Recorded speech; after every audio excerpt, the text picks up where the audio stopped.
పిల్లల చాలా వరకు అదివరకు ఉన్న జీవితాల కంటే ప్రమాణాలు పెరిగినాయి. ఆకలి చావులు లేవు, వలసలు లేవు, ఆత్మహత్యలు తగ్గినాయి. ఇవన్నీ కూడా ఏంటంటే డెఫినెట్గా ఆయన మిగతా ప్రభుత్వాల కంటే బెటర్ అని చెప్పొచ్చు. అందుకే బీసీలు కూడా ఓన్ చేసుకున్నారు. ఉద్యమకారులైనా ఇతర బీసీలైనా ఓన్ చేసుకున్నారు.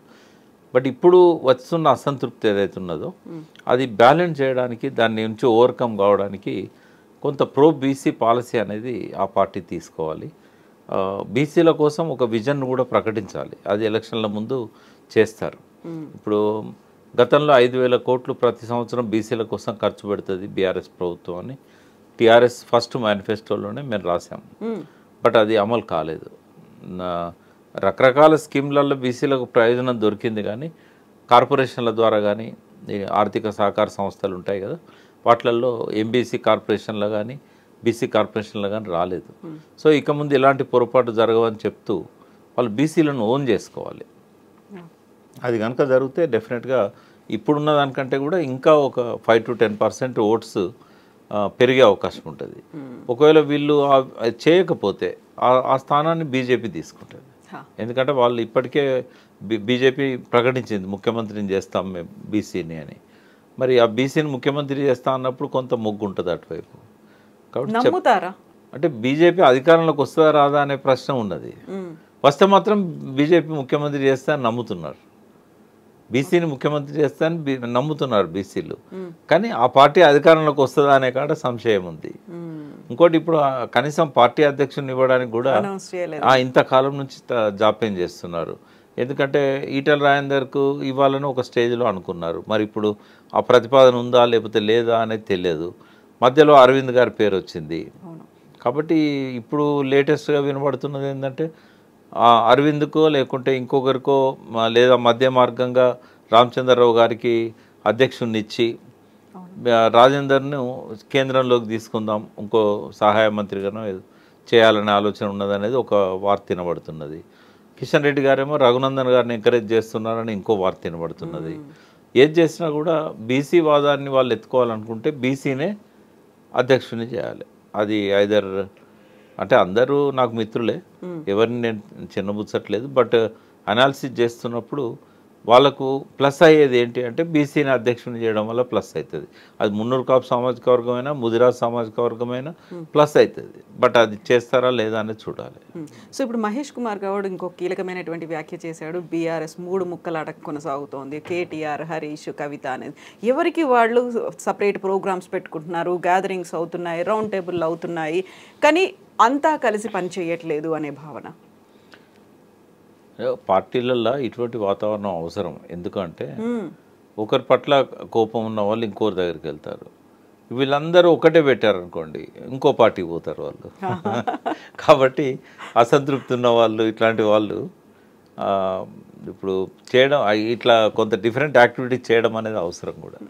ఇండిపెండెంట్గా కవిత గారు ఇండిపెండెంట్గా పోతున్నారు, హరీష్ను కేటీఆర్ కలిసే పోతున్నారు. అంటే పార్టీ వేదికల మీద కానీ ఎక్కడ కానీ అది కొన్ని ఇప్పుడు స్పెక్యులేషన్స్ వస్తాయి. మొన్న వాకౌట్ చేసినప్పుడు కవిత గారు చేయలేదు, ఆమె ఉండి మాట్లాడి వచ్చింది ఆమె. అంటే ఆమె ఏమనుకున్నదంటే వాయిస్ పోవాల్సిన అవసరం ఉంది అనేది. కాబట్టి దాన్ని అంత మాత్రాన మనం పార్టీ నుంచి ఆమె దూరం అవుతున్నదనో లేకపోతే ఇంకేదో ఆలోచన ఉందని అనుకోవడం కరెక్ట్ కాదు. బట్ ఆమె ప్రోగ్రామ్స్ అన్నీ కూడా పబ్లిక్ ఇష్యూస్ని తీసుకొని ముందుకు పోవాలి. ఆమెకు ఒక ఎంటిటీ ఉంది, జాగృతి అనేది. అది టీఆర్ఎస్లో భాగం కాదు. టీఆర్ఎస్లో భాగం కాకుండానే అది ఎమర్జ్ అయింది. లాస్ట్ 17 years నుంచి ఉన్నది. అది 17-18 years అయింది ఆ ఆర్గనైజేషన్ పెట్టి.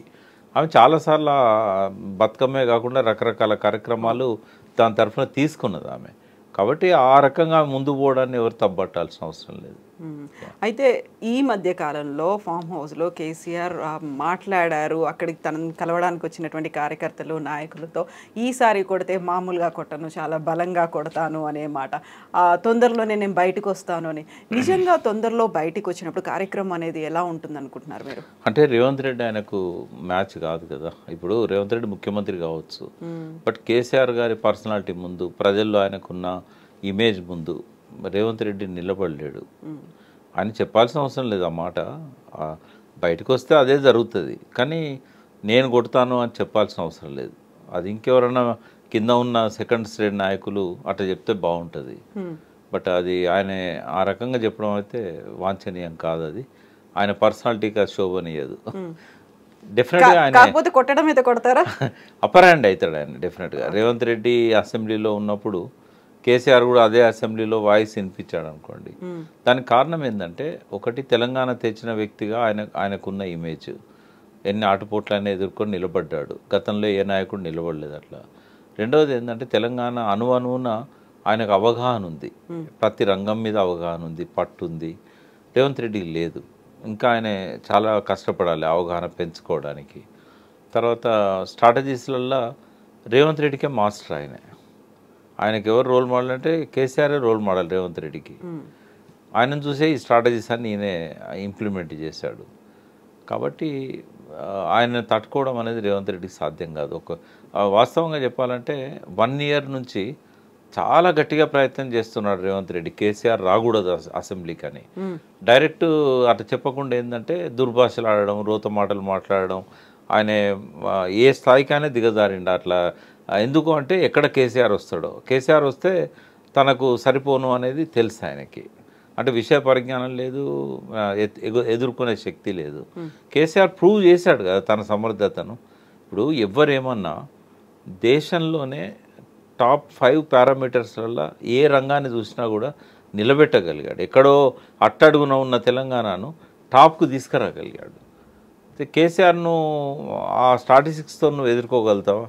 అది వాస్తవం కాదా? కేసీఆర్ చెప్పుకోవాల్సిన అవసరం లేదు. రిజర్వ్ బ్యాంక్ చెప్తున్నది, గవర్నమెంట్ ఆఫ్ ఇండియా చెప్తున్నది, ఇదే బీజేపీ ప్రభుత్వం పార్లమెంట్ సాక్షిగా ఎన్నోసార్లు చెప్పింది. కళ్ళ ముందు ఫలితాలు కనబడుతున్నాయి.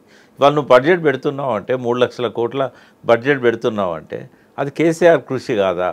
ఇవాళ నువ్వు ఎంత 1,79,000 కోట్లు దావోస్ నుంచి తెస్తున్నావు అని అంటే అది కేసీఆర్ ప్రతిభ కాదా? నువ్వు ఆయన పేరు చెప్పినంత మాత్రాన ప్రజలు ఆయన క్రియేట్ ఇయ్యరా? ఇప్పుడు ఇవాళ ఉన్న హైదరాబాద్లో ఫేవరబుల్ కండిషన్స్ని ఎవరు క్రియేట్ చేశారు? టీఎస్ ఐపాస్ ఎవరు రూపొందించారు? 25,000 ఇండస్ట్రీస్ వచ్చాయి కదా కేసీఆర్ 10 ఏళ్ల పాలనలో. అంటే నువ్వు ఏదో చెప్పినంత మాత్రాన ప్రజలు ఎడ్డిగుడ్డి కాదు కదా. వాళ్ళకు ఇవాళ సోషల్ మీడియా ఉంది, నువ్వు నెగిటివ్ చెప్తే పాజిటివ్ చెప్పే వాళ్ళు ఉన్నారు. అనలైజ్ చేసి ఏది మంచో ఏది చెడో చెప్పగలిగే మాలాంటి వాళ్ళం ఉన్నాం.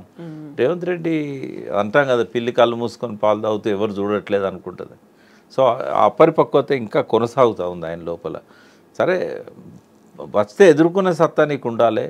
నువ్వు ఒకవేళ తప్పు చేస్తే నాకు స్టాటిస్టిక్స్ మీద అవగాహన లేక మాట్లాడినాను ఒప్పుకునే పరిస్థితి ఉండాలి.